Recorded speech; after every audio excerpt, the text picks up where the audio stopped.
We are live. Hello, everyone. Welcome to The Show Must Go On line. Today's guest is Tanya Heath. How are you doing today? I'm doing fantabulous. So Yes, I love your energy. pour it out. Yes. So just, let's start general. How have you been these days? The pandemic is a lot to handle, especially being in the theater industry. Just like, let this be a time you can just say whatever you need to say. I miss theater. I miss Broadway. I had a whole slew of shows I was literally about to buy tickets to, and then there were just nine. Like, cool. I miss it. We had shows coming into Philly, like big ticket shows, and I was just ready to gear back up, trying to get people in and out of our theater, and like nothing. We're doing still silence. Yeah, that is exhausting and infuriating, I'm sure. So I'm sorry that you are going through that as well. All right. So let's start at the very beginning, a very good place to start. And what's your origin story? How'd you get into theater, and give us all of it? Okay. I'm trying to figure out how far back to go. Let's go back to elementary school. So I was a kid who got bored super easily. And it came to a point where my teachers grew a little concerned because I would read all the things ahead of time. I remember in third grade, I would read like the whole full text of my literature books. So by the time we got to it in class, I would read the text along with the class, but I would read it upside down and backwards for a challenge. And they're just like, oh, well, here's a bunch of extracurriculars. And so they thrust a recorder in my hands. I don't know if any other elementary school kids play recorder.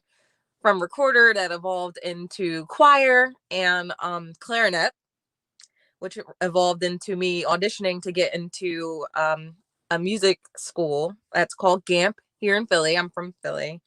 Um, it's Girard Academic Music Program, my alma mater. I love that school to death. I love all the teachers out there watching. Love you guys. Love all the other students. But from GAMP is a 5th through 12th school. I was a sick kid also. So like I was a sick, nerdy kid that played all the instruments, was in the mentally gifted classes. So I didn't have a lot of friends, but I did have a lot of hobbies.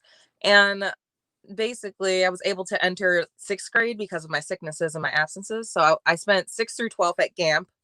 And at GAMP, I threw myself into more extracurricular. So I got into the theater group, the concert choir, the musical theater, orchestra. I was the leader of the orchestra by 7th grade because my music teacher thrust an oboe in my hands. She said, "You have really tiny fingers. Our oboist is graduating. I'm leaving. We need somebody to take over the damn orchestra." And I'm like 12, and these are high school seniors. So I'm like, Wow. "Oh, you guys don't want me to ever be popular, but no. Here's an A, A, B. I'm a Leo, by the way. So Leo Slytherin.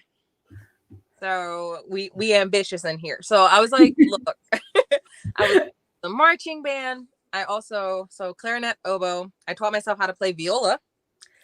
I taught myself the piano and taught myself tenor sax. So all the bands, all the choirs. I am a classically trained soprano 1. So I lost a little bit of my operatic range.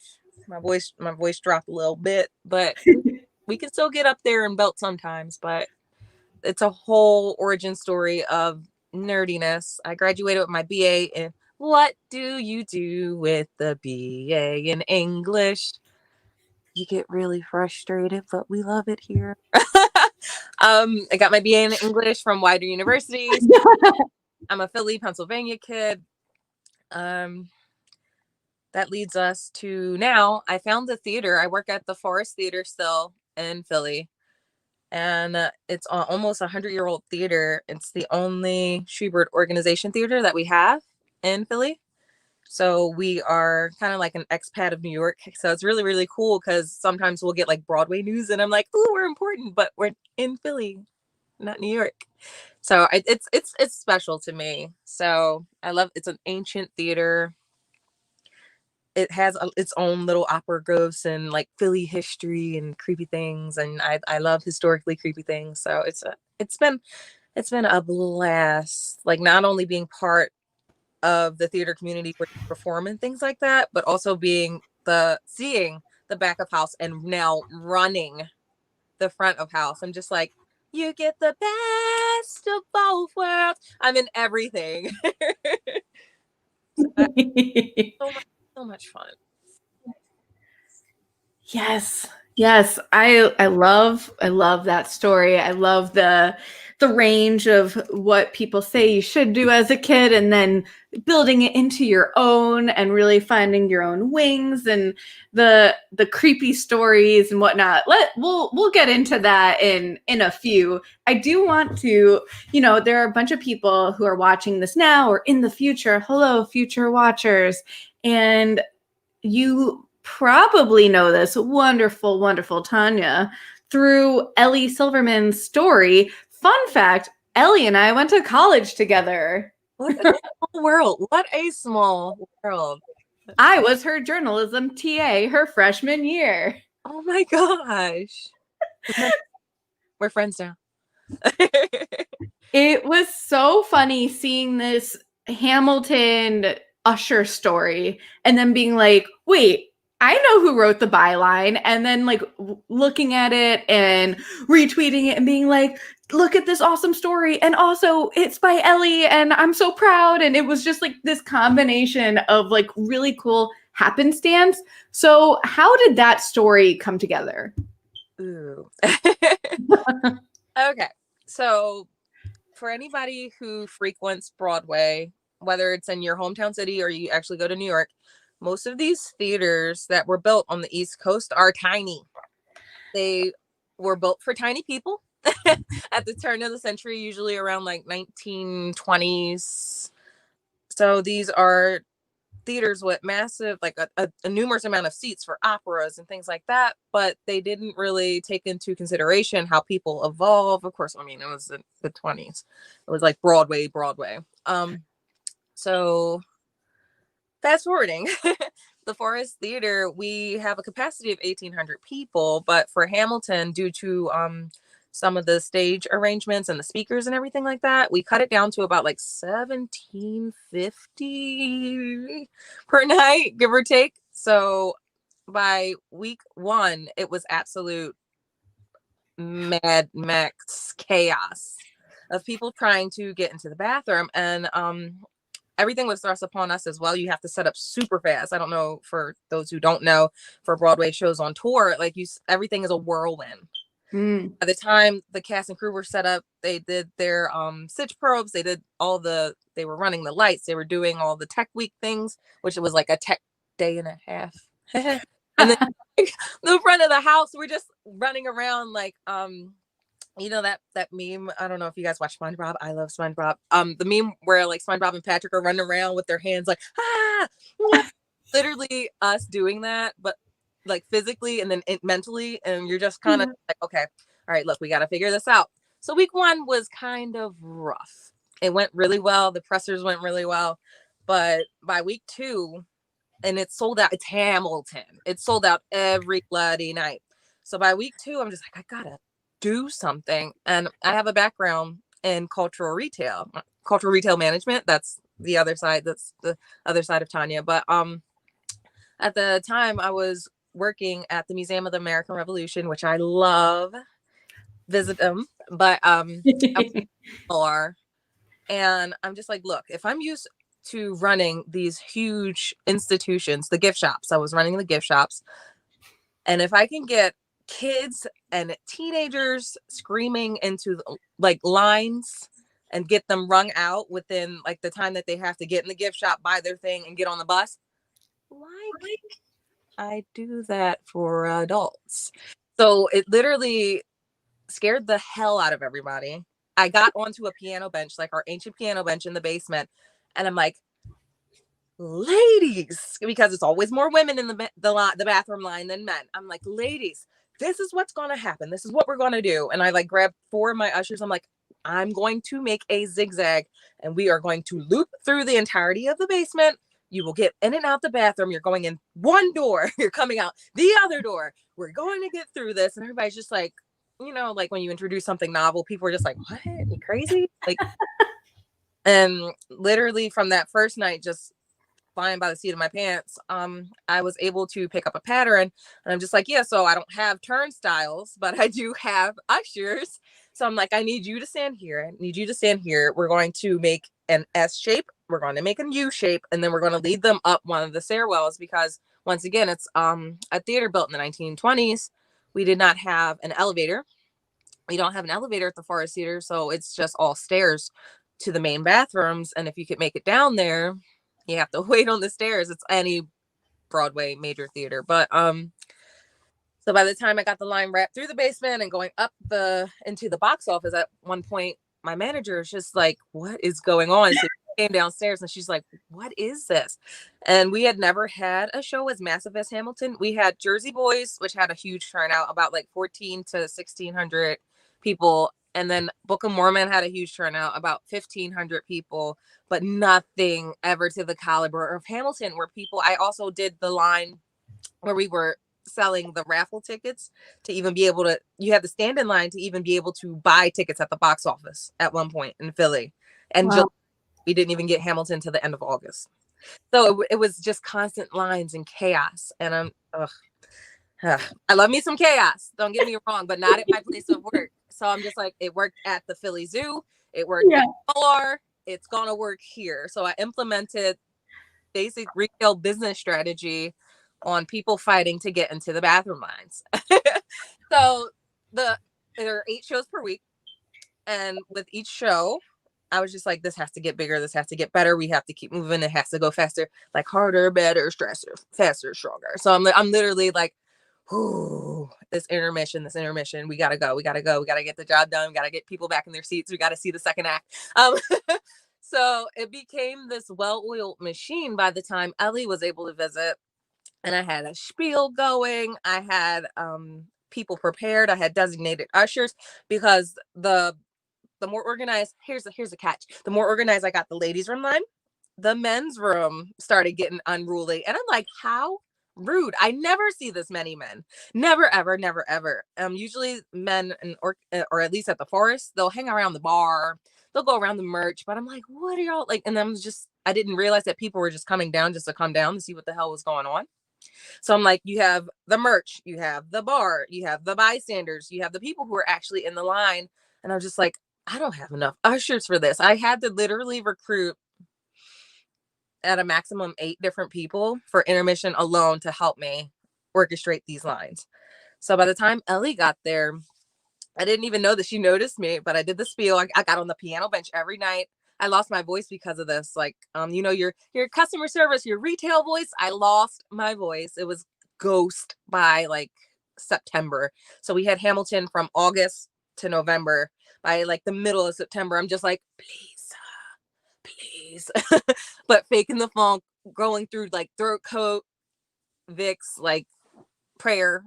But I got off the bench and I was orchestrating the line. I got well known for I didn't have my Apple Watch at the time.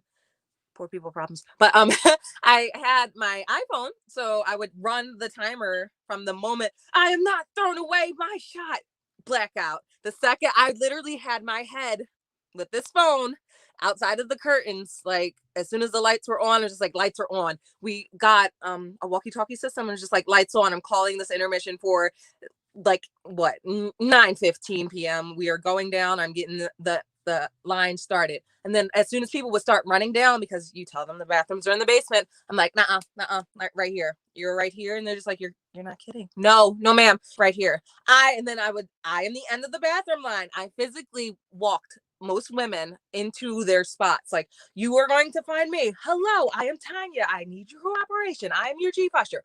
This is the end of the bathroom line. By the time I got the 200 women in the line, that's when I would go to the piano bench and I'm like, good evening, ladies and gentlemen. I am Tanya Heath, your chief usher. What we're going to do, we're going to get you in and out of these bathrooms. because of the men's line. We're going to get you in and out of the bathroom within the 15 minutes allotted time for intermission. If you have any questions, problems, concerns, please let me know. If you're elderly or if you're pregnant, if you need help, we will usher you to the front of the line. You get express service. But what we're going to do, I'm going to keep track of this time right here. We have 15 solid minutes. We're getting in, we're getting out, we're getting back to our seats. All right, let's go. What I need you to do, we're going to support our sisters. So I always sung it too. And I was just like, you're down here and I need your support. You have to support your sisters. And the people would like love it. And I'm just like, look, you heard it, you recall it, but I'm not playing with you. You're getting in and out of this bathroom line. So I got off the bench. And Ellie approaches me after she used the bathroom line. And for a while, she was just hovering there, just kind of like watching me. And I'm getting people in and out, in and out. So women are using the bathroom. I found out there's an average pee time and everything. So like the average person spends about 1:10 in the bathroom. You wash your hands, you get in and out. And people were just like, oh, that actually works. Like the woman who was like 200 actually made it within 7 minutes. And she's like, what the hell is going on? Like, I'm just like, So Ellie watched the line dwindle. And she was like, people have to know about this. And I'm like, the bathroom line? I'm just doing my job. She was like, no, this is freaking crazy in a good way. Like, this is the most organized chaos I've seen in a long time. And then she was like, yeah, I'm a reporter for the Philly Inquirer. Do you think it would be okay if I included you in the people section of our paper? And I'm like, sure. Like, it's just literally that whole moment of like, yeah, you're just pulling my leg. Like, what? I didn't understand or comprehend why it would be important for people to know about the usher who's getting women in and out the bathroom. But she was like, no, I'm serious. Like, I'll contact the people at the theater, this, that, and the third. We're going to arrange an interview day. Maybe if I can come back to the theater. Long story short, it was like pulling teeth, but she worked her Ellie magic and she brought a videographer with her. We did this whole like setup where they watched me for one, like I think it was a 2-show day, a 2-doche, and they followed me during just watching the line. They did a time lapse of the line, and they got me doing my speeches and doing. No, they bought a videographer and a photographer. So yeah, it was really elaborate, right? So I'm just like, I'm sorry, what? Like, is this the real life? Okay, and then people were just like, well, what's going on? Like, why are they following you? You have a camera crew following you around. So it became this whole push and pull. Like, should we publish it? Should we not publish it? Like, are we breaking any laws? Like, you couldn't show any of like the Hamilton inside. You couldn't show like the stage. There were rules, of course. So it was just like back and forth and back and forth. And then Ellie was just like, yeah, your article comes out like a few weeks later. And here's the link. But not only that, it got a lot of popularity. So you're on the front page of the Daily News. And I'm like, I'm sorry, what? She was just like, people actually really love this story. I'm sorry, whoever I bumped off the newspaper that day, like, it's my newspaper. So October 24th, like it's been a year. So I was on the front page of the paper. The news article online blew up. So I love mentioning my social media. By the way, if you would like to follow me, I am at Live the Showtime. Live the Show Time with the Y, TYME. On every streaming social media platform. It's a brand. It's a brand at this point. A brand. But so I was just like, yeah, when you posted, just tag me. And she tagged me, and lo and behold, all the people started retweeting. Twitter is its own blessing and curse sometimes. So I was just like, why is my phone exploding? It's just literally, I'm getting ready to go to work, and I'm looking at 100, 200, 1,000, few thousand, and I'm just like, what is going on? And all of a sudden, I'm like, holy shrimp paste! Lin-Manuel Miranda saw the article. Like, so many people, how people like tweet your celebrities, and like, yeah, they're never going to see it. They're never ever going to see it.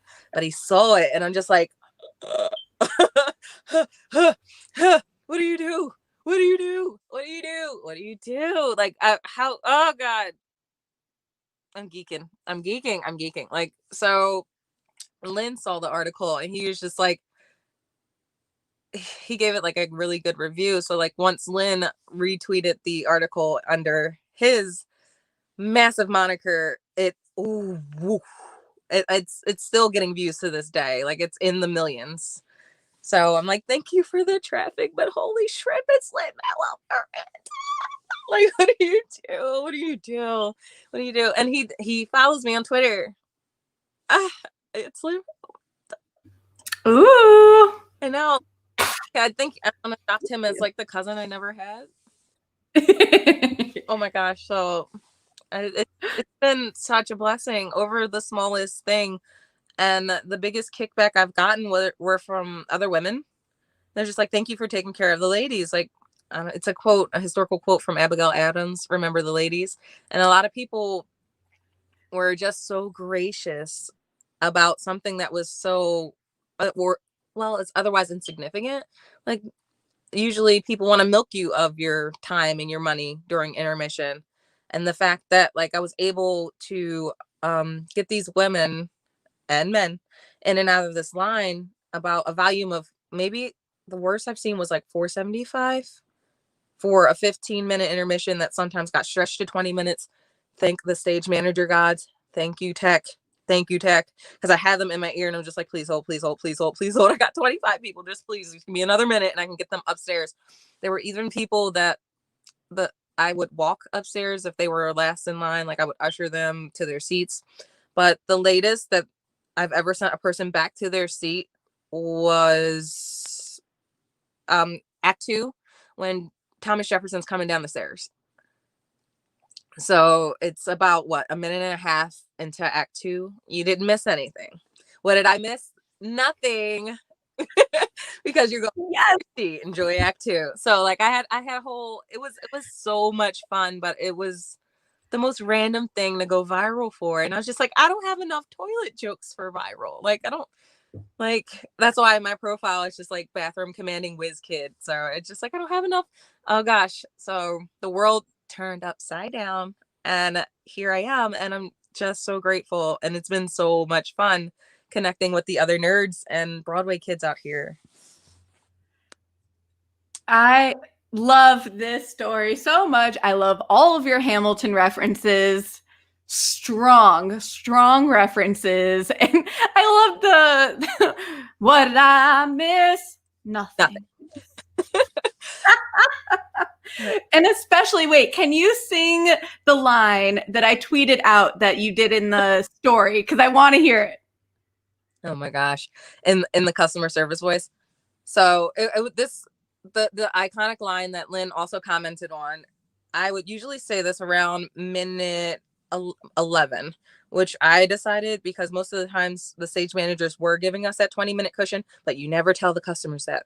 But so around minute 11, I usually had about like 150, 175 women that are just pissed. You're pissed because you feel like you're going to miss the show. So this is the end of my line. And I'm like, ladies, do not despair. I would get back on the piano bench and I'm like, stay in line, ladies. I am pleased to inform you that we are halfway there. We're halfway through the line. And what you're going to do, you're going to stay here. You're going to trust me because I have not lost a customer to this date. So what we're going to do, we're going to keep hustling. And I was the one who would dart back into the women's room. And I was like, all right, ladies. So I'm giving the update to the people that are in the stalls. I'm giving to the people that are in the queue. I'm giving it to the people who are on the staircase. So I just literally, got such good cardio. So I was just constantly chatting, constantly reassuring, like just making all the Hamill jokes. You want to diffuse the air of frustration. Just like, I'm not the most patient person in the world either, but I'm here with you. We're going through it together. These are your sisters. Let's go. And so women of ages, statures, races would just come out and like, you are crazy. And people were just like, are you a witch? And I'm like, I might be. But I might be. But it was just a lot. So like the stage manager and the house manager and like most of our theater associate, like the higher ups at the Forrest would come downstairs like a minute into Act 2 and they're just like, there's nobody here. And I'm like, I know. I did it. Like they were just like, what did you do? And it's not like I didn't have these people on the walkie the whole time because I'm giving them updates. I'm literally calling. I'm the stage manager of intermission. So I'm just like, this is insane, but it's worth it. It's so worth it. And so many people actually gave the Forrest like blessed, scathing, like sacred reviews just because of that one little thing. So the fact that you were able to get in line for the bathroom, it's a horrendous line. You got in, you got out, you had 6 minutes to spare. So you also went to merch and you also went to the bar and you still saw the entirety of Hamilton. Philly, like, so to snowball on this, I feel like I got some people in trouble in other theaters. So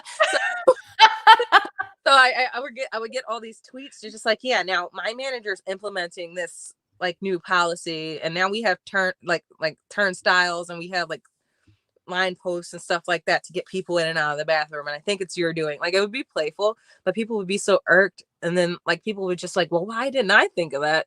I was just like, I don't know. I was using what I had where I had it. Yeah. So what can I say except you're welcome?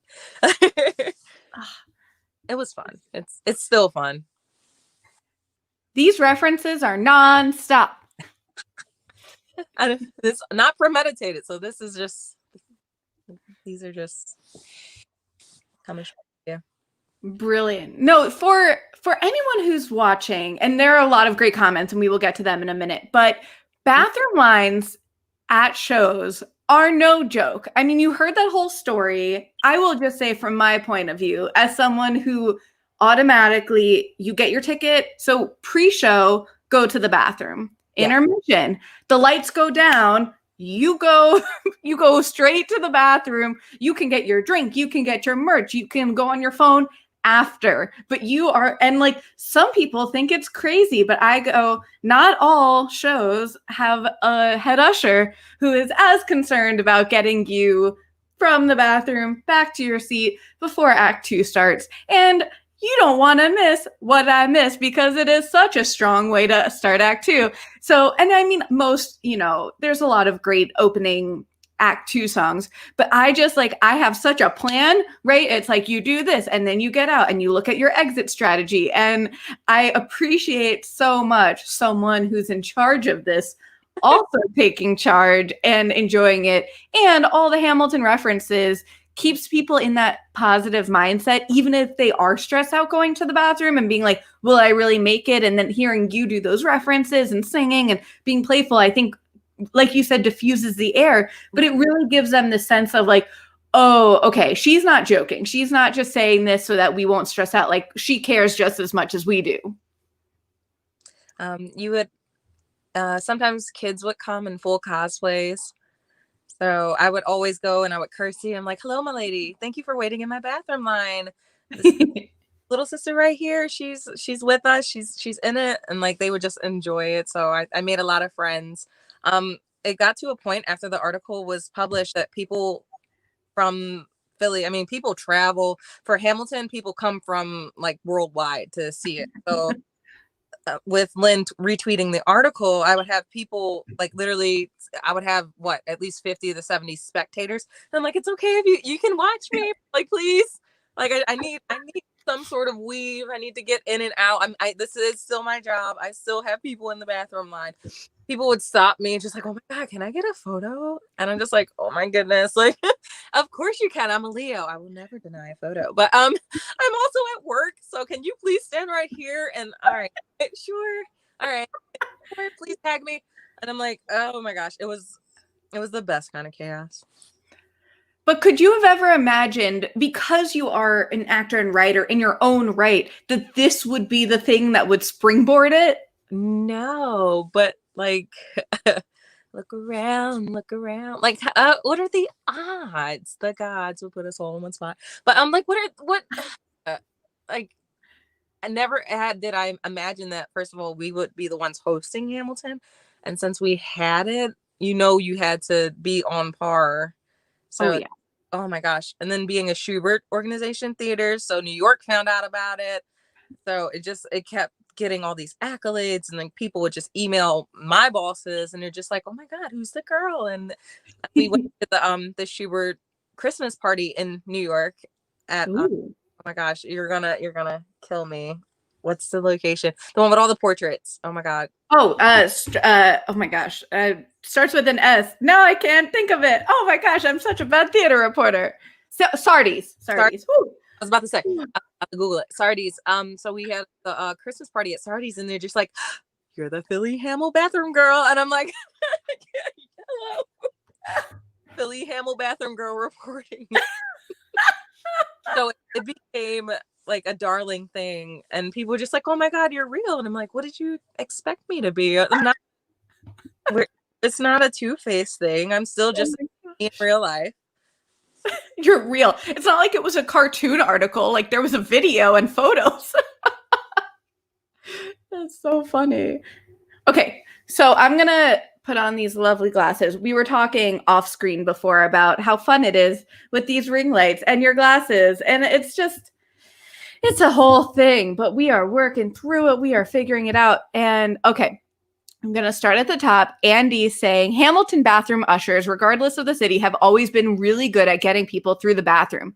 Yes, of the 9 times I've seen the show, yes, Andy, and use the bathroom at intermission, I haven't missed the first part of the second act because of the ushers. Woo! Yes, I love the Richard Rogers. Can I interlude real quick on another weird Tanya story?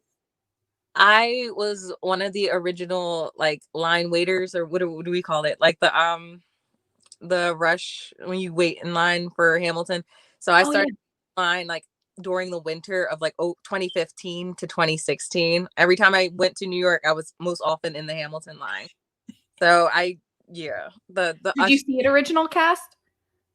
I don't. How do I answer that? Should we answer more questions before I get into that? Okay. So have that in the back of your head. We'll get into that. Just you wait.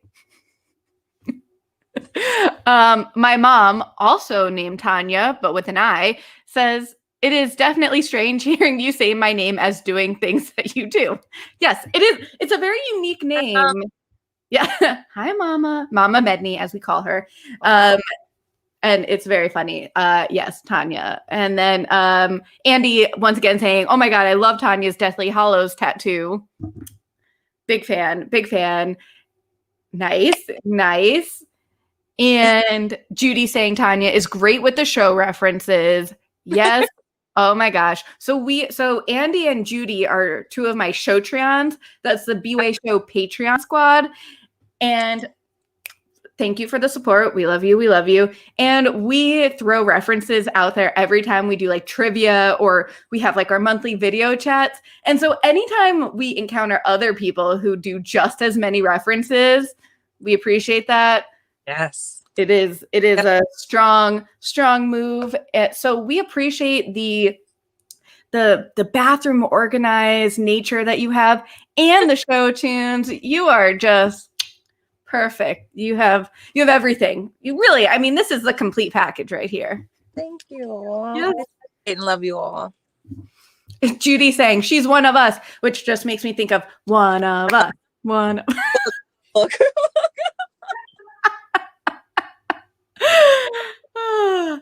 So we have gotten to the time where we must hear if you have seen the Hamilton original Broadway cast. Okay. Loaded question. I have never seen Lin. However, I have seen Javier Munoz 4 times. 4 times. Amazing. Including his final show, which I'm like sobbing. Love that man. But long story short, I got into like the Hamilton game sort of late. So by the time the cast album was released in August 2015, I was just like, I don't want to share my fandom. Like I don't like, oh gosh, okay, I guess. All right. So by the time like the album was out in August and then the Thanksgiving and then the Tonys were coming up, and I'm just like, this is snowballing into chaos. So the first time I went to Q in the Hamilton line was actually the first Broadway con. Right. So I won tickets. I think I won tickets to go to Broadway con, the first one. So it's snowing at the end of January in New York City, and I am not dressed for the snow, but my dumbass is just like, hey, I'm going to wait in the Hamilton queue. So literally I was the third person in line to see the original cast with Lynn.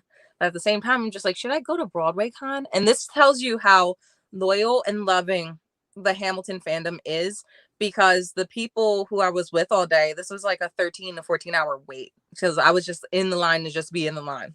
Yeah. And the people I was with, they're just like, don't fucking miss BroadwayCon. They were doing a Hamilton panel, I think, that year too. Oh. So they were just like, just walk the few blocks up to the Manhattan, what is it, the Midtown? Yeah.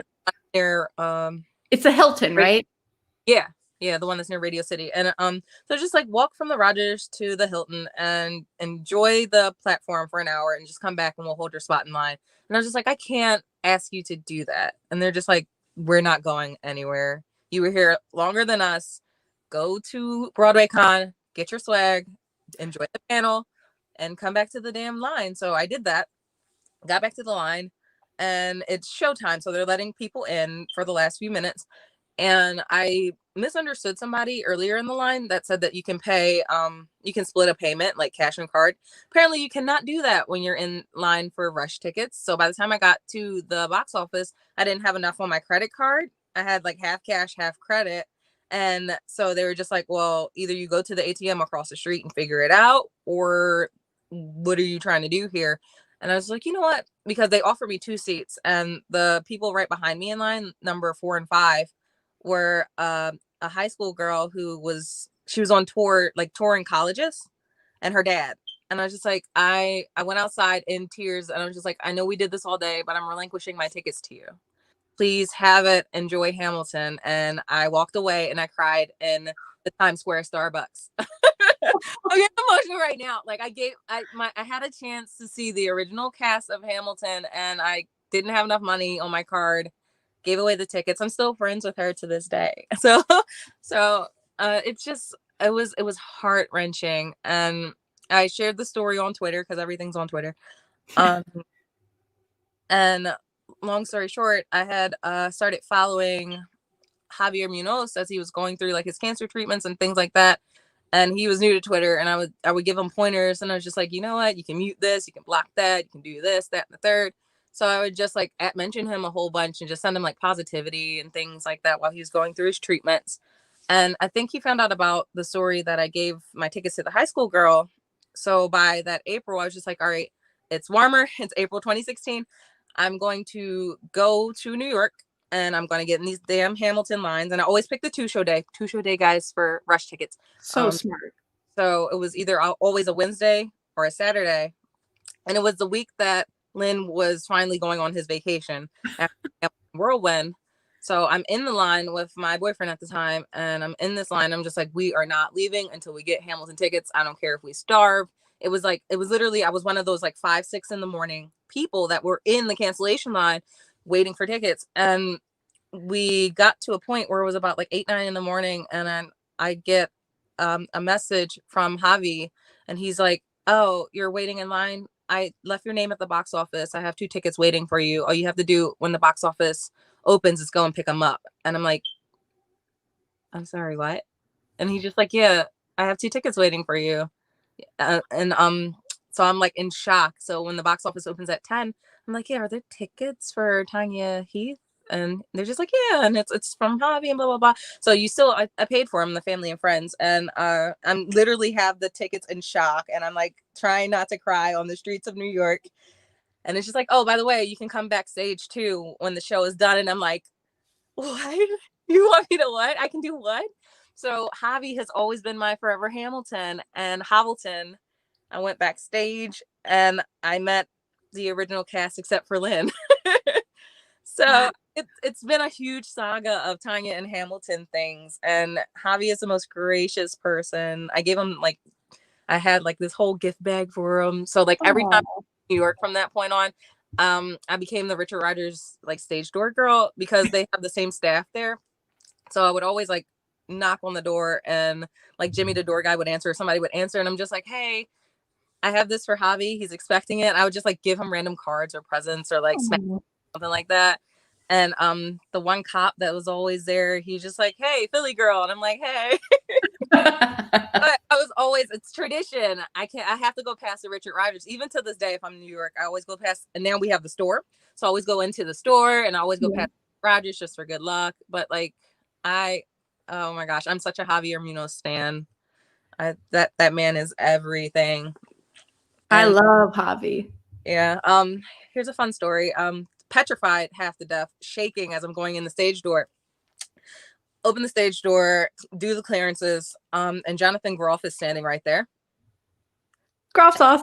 Yeah. And I look at him and he looks at me and he's like, "Sup?" And I'm like, "Hi."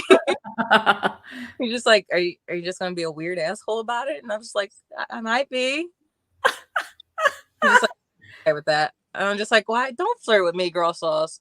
Like, he can flirt with the wall and we would all be okay with it. But I'm like, it's Jonathan Groff. And then I go on stage and the Richard Rogers, I mean, it's tiny. It's a Broadway theater once again. So I'm just like, oh my gosh, the stage is huge. And I'm 5'3.5" on a good day. And all these actors are huge. And Renee Goldsberry walks by and I'm like, oh my God. And Daveed Diggs walks by and I'm like, please, sir. And don't you want a cousin? Please adopt me. Please. Like, I want a misfit from Philadelphia. So it was amazing, amazing, amazing. I relate so much to all of this. I'm 5'3 3/4, and I take those 3/4 very seriously. It is so funny because when you meet another person who's as dedicated to the Hamilton fandom as you and I clearly are, it's so comforting to meet that other person and to be like, so I understand that to the outside world, it might seem a little crazy that you would wait online all day or that you would do this or, but then when you talk to someone else who's done similar things, they're like, no, I get it. Like I traveled okay, quick story. So I was an on-air reporter in West Texas for 2 years. I then after my contract was up, I drove across the country from Texas to New York. And then the next day went to BroadwayCon in 2019, did BroadwayCon for three days, had my birthday. So this was BroadwayCon was the 11th, 12th, 13th. My birthday is January 14th. January 15th, flew out to Puerto Rico and saw Hamilton on Lynn's birthday on January 16th. I'm so jealous. It was pretty great. I the Hamilton Puerto Rico tickets and I couldn't. I think I set my my phone for the wrong time zone and I was like devastated because they were gone by the time I got on in the queue. So I was like, ah.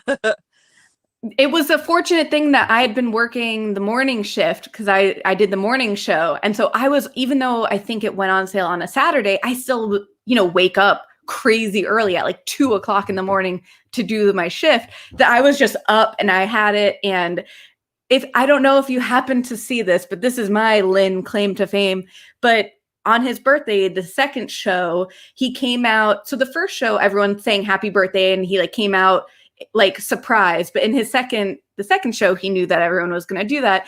So, and I knew that you could take, photos or video during the curtain call. So I take a photo and where we happened to be sitting was like almost directly center, like halfway through the orchestra. So you just saw everyone standing up and you saw him and I tweeted it at him and he retweeted it and it was so cool.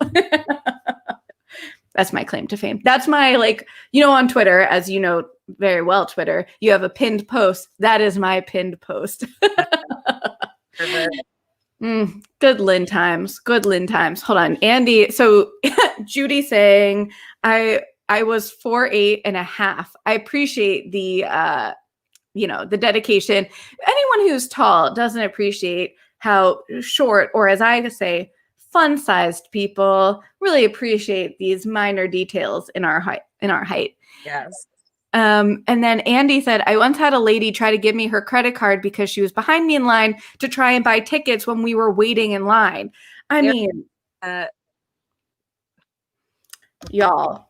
You can't do it. Can't do it. And I will also say, just on the whole, bonding with people in line, it is a very specific and special thing to wait all day or all night to see a show, to see a sports game or a concert or, whatever it might be. You definitely bond with these people because Yeah. you spend hours out in the cold or in the heat or in the rain. I mean, it is like you go through the elements, and once you finally get that, it is so satisfying. And for you to have gotten to know them and given up that, but then the world was wide enough and Javi then had your back. It's this cool yin and yang of the universe really just being like, hey, I saw what you did.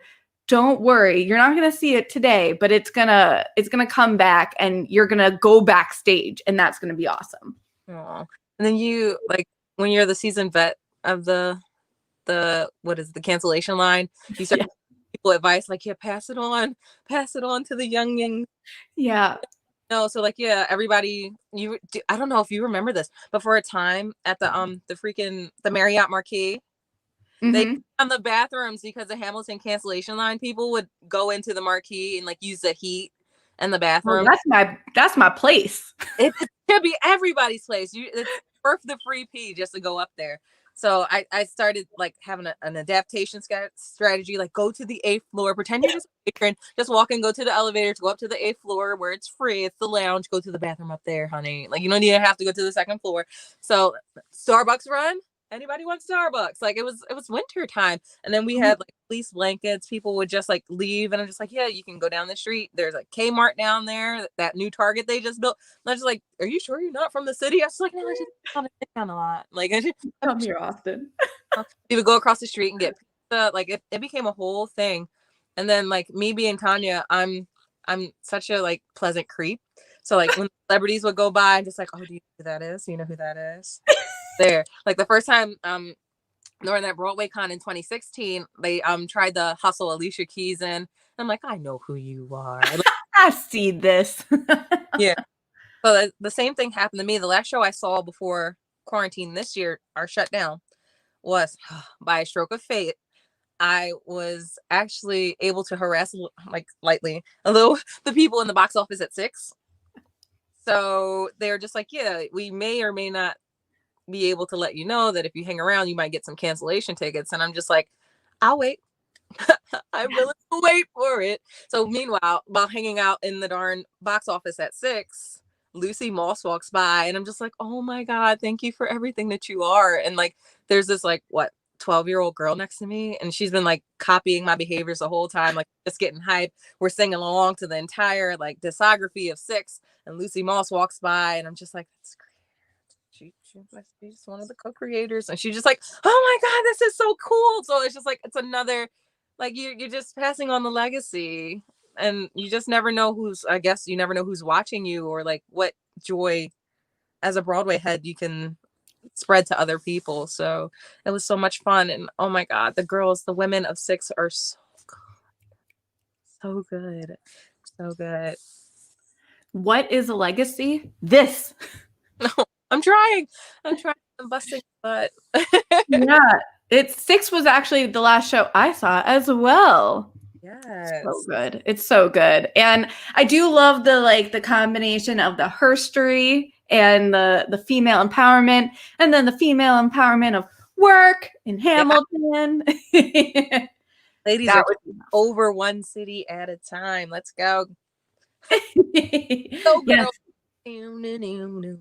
Yeah, so like it's a lot of fun.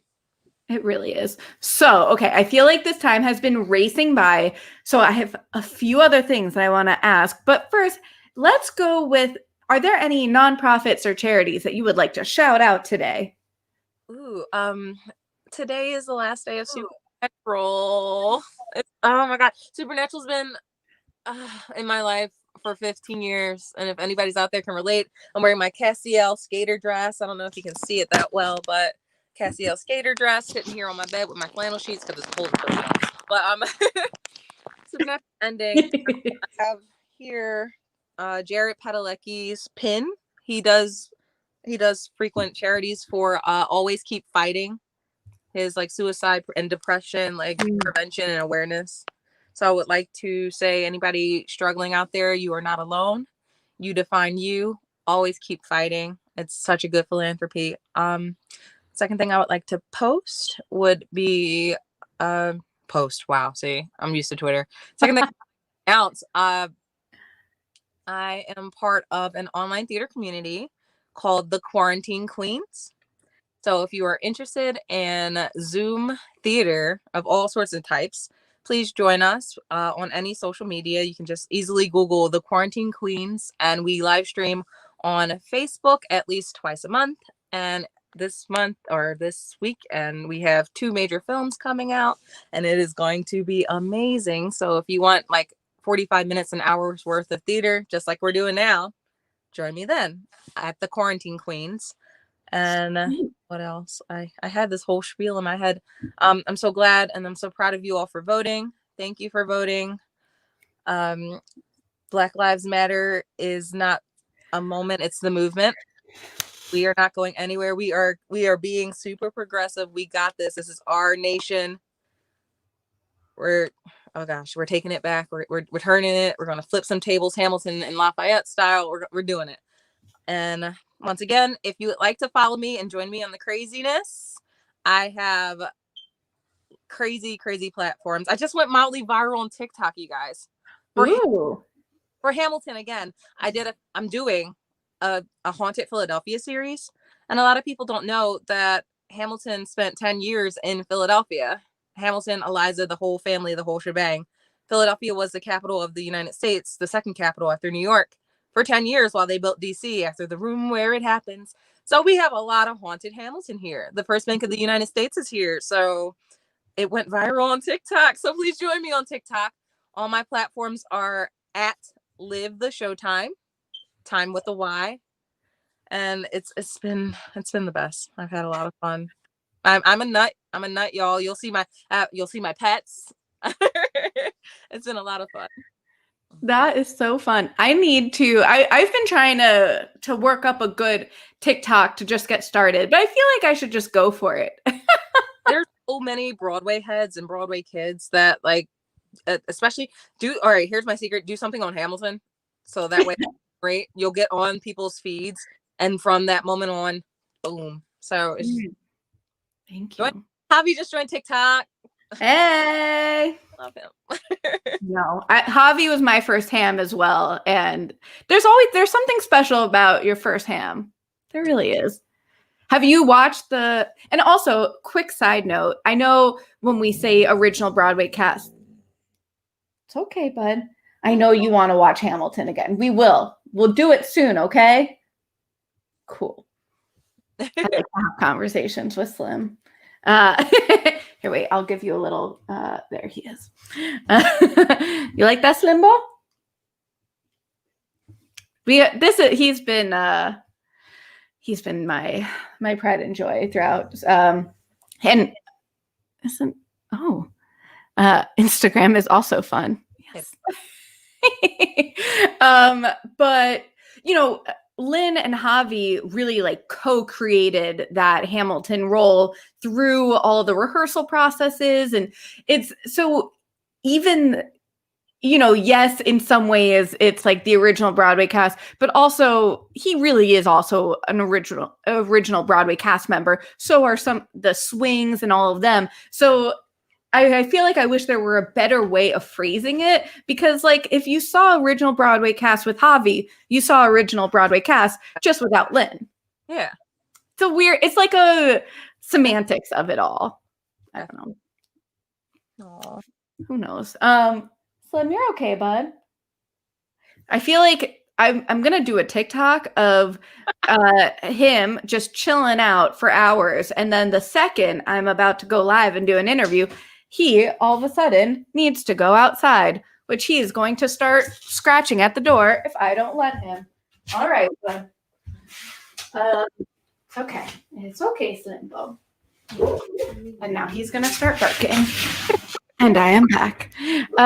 Okay, thank you for doing that. Yeah, I think I put your handle in the YouTube notes, but if I did not, I will do that after.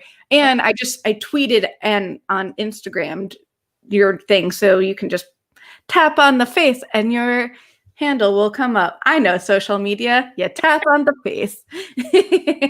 And also, if y'all have any other questions, now is a good time to kind of jot those in the YouTube comments, and then I will get to them in a minute. There was something else I was gonna say. I can't remember. Oh, schmackeries. I know that we are not currently in a position of seeing any theater in person, and therefore not in the position of doing these like late night or early morning like hangouts to get tickets. But schmackeries is fabulous, and anytime that I would go wait online, I remember when I saw What the Constitution Means to Me, and I had to get there pretty early, and I love it so much, and I was so hungry and I needed coffee, and I told the people around me, I was like, if I go get us schmackeries, will you hold my spot? And everyone was like, yes. Can I get this? Can I get that? So that is a strong move. If you ever need, someone to hold your spot so you can go to the bathroom or you can get coffee or breakfast, if you offer to go get schmackeries, even if they pay you back, they will be happy that someone got them schmackeries. I am not yet sponsored by schmackeries, but hey, if you're watching, we should connect. Hire my girl. Gosh, I love them so much. They have this like chai. I would get a dirty chai, which is chai with espresso. Yeah. So good. So I'm so happy that you shared about this really cool group that we can be watching now. Are there any other haunted stories about Philly that you want to share? Anything with the theater or any fun facts that you like to share with everyone? I have time. I feel like I've almost like everything, and I still don't know the half of it. Philadelphia is extremely haunted, you guys. I don't think most people realize like Philadelphia was doing its own thing. So like I say we're the middle child of the country. So you have older brothers, Boston and New York up there. And then you have younger brother, DC down there. And we're in the middle and like nobody cares, but we know what we did. So Philadelphia is just that, yeah. But Philly's extremely haunted. Lynn spent some time in Philly writing and researching for Hamilton the musical. And I haven't fully asked about this, but like I know he the legend is if you go to Philly and go to the First Bank of the United States, which is off of 3rd and Chestnut Streets, right across the street from the Museum of the American Revolution, you walk up the steps, the marble steps, and you lay your hand on the door and try to like connect to whatever ghosts are around there. But Alexander Hamilton has been cited and noted by historians to haunt the First Bank of the United States. So the legend goes like you can usually see him on the 2nd floor under candlelight, just sitting at the window brooding, like thinking of what the hell is going to happen next. I physically haven't seen him, but because of the musical, the bank was like kind of rotten away, but because of the musical, historical societies and people have donated money so we can preserve it now. So the bank, hopefully, give or take this pandemic, the bank will hopefully be restored so we can go in there and see what's going on. But Philly is actually really haunted. Ben Franklin is spotted all throughout Old City doing whatever Ben Franklin does, whatever he doesn't do. There are massive mass grave sites throughout Old City, Philadelphia, so you never know if you're walking on something spooky or if this is great. I'm trying to think. Philly also has the oldest theater in the United States. So the Walnut Street Theater is extremely, extremely spooky. I worked there as a bartender. I actually did meet Leslie Oldham Jr., but like Leslie's sister and her niece and nephew, I think his niece and nephew were involved in the Wizard of Oz there at the Walnut Street. So like I would speak to them all the time. And you would just be in the basement and like you see shades walk by and I'm just like, okay. But like the Walnut Street is known for like the Barrymores of the theater. They were from Philadelphia. So that place is extremely haunted. The Forrest has ghosts. So it's just like one of those things where you see like the light flicker and you're just like, nope. Nope. The museum is haunted. The Museum of the Revolution is haunted. I don't even know where to start with more ghost stories for you guys. Since New Year's is coming up, one of the best stories for Franklin is he has a statue and I feature it in one of my TikToks but he has a statue at the top of the American Philosophical Society, which he started because he's Franklin. The statue comes down on New Year's Eve and parties in the middle of the street with drunk people. So it's he gets Franklin has been seen dancing with people, like the statue comes down and you're just like, what? It's really bizarre. That's hilarious. I have stories. I go on rants. Like literally, if you don't like TikTok, Instagram might be the place for you, because I'll be on my stories like, you guys see this? Staring at Independence Hall, like, is it a ghost? Can we debunk it? Like, ghost facers, like, what's going on? It's so much fun. I have so much fun. I love all of your energy and passion. It is amazing. So good. So is there anything else that you came into today wanting to make sure to share with everyone? I have so many stories. We're all ears. I don't know where to start. Like it's a lot. Trying to think of any more Hamilton fun things for you. And then the more you learn, the more you know. Like you fall into the rabbit hole deeper and deeper and deeper and deeper. And I'm just like, what? Well, what about this? What about that? So I just bought like 3 biographies that I'm gonna read. Like I have to finish The Big Boy, The Big Chernow. I have that. I have to finish that. It's so much like like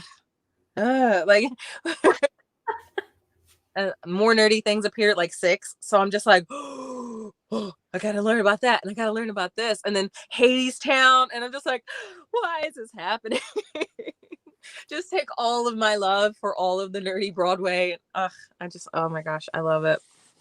This is my wait for me, I'm coming. Yeah, I love Hades Town. Yes, I haven't seen it. That was next on my list. Got shut down. Tanya, and honestly, it's one of the shows that, there's some shows that you don't really want to listen to or learn too much about before you see it because you don't want to spoil it. Yeah. But because the stories are about classical mythology and like I already knew how it ended before I saw it. Yeah, me too. It's worth it, right? Like it's worth it to listen to because it's really about the story and the singing and the acting and the choreography and not as much about like the ending. So you're not missing anything by listening to it, I think, ahead of time. And especially now, since we're in the pandemic, I can't recommend Hades Town enough. That was my disclaimer for Hamilton as well. I was just like, this is an almost 3-hour show. Please listen. Please listen to the original cast recording, because you're gonna come in and you're like, oh my god, oh my god, oh my god, oh my god, oh my god. Like even watching the Disney Plus and just like, I've seen Hamilton hundreds of times now because I worked it, and there's still things that mind meld, like Vulcan mind meld the crap out of me, and I'm just like, well, like, oh my god. So here, I don't know if anybody else has noticed this, but in Satisfied, well, Satisfied goes back through the 3 songs, but what is it? What's the line? I know my sister like I know my own mind. You will never find anyone who's trusted. So during this, if you watch Satisfied, if I tell her that I love him, she'd be silently resigned. He'd be mine. All the girls behind Angelica with the letters that Eliza gave to Hamilton, or no, Hamilton gave to Eliza. They're almost taunting Angelica with the letters that she never got because she gave it all up. Whereas in Helpless, they're just like, oh my god, your letters, oh my god. But in Satisfied, they're just like, these letters are not for you. And then she'd be lying, and then all of a sudden they close the letters, and I'm like, oh my god. So that was like my epiphany of like, what? And I'm just tweeting these things, and people are like, are you okay, girl? And I'm like, it's so much. It's so good. It's so good. Give him another Tony. Just throw it at him. Just here, you get a Tony. You get a Tony. I know. And I'm just like, let's make the Schuyler sisters official Disney princesses. I know. That Disney bound my Schuyler cosplay. Like, oh my gosh. Ooh. Right. That Hamilton in the America Pavilion at Epcot. Like, I got y'all. Like, that would be enough for sure. Oh, hey, Slim. I was just thinking that I have actually Andy, who's watching, gave me this. It's a Disney princess mask, and I appreciate it. Y'all wear your masks. Please wear your mask. Please. We have to get Broadway back. We have to do it together, especially in these big cities. It's so true. So true. So okay. I've held you for long enough, and I appreciate you so much. I will Slim, come over here, but he's trying to eat stuff, and he's like, I know you're doing your interview, so you can't stop me. No, Slim. Okay, so I told you about Showtrons, very cool. Y'all can find me at bwaySHO, that's bwaySHO, as you see this wonderful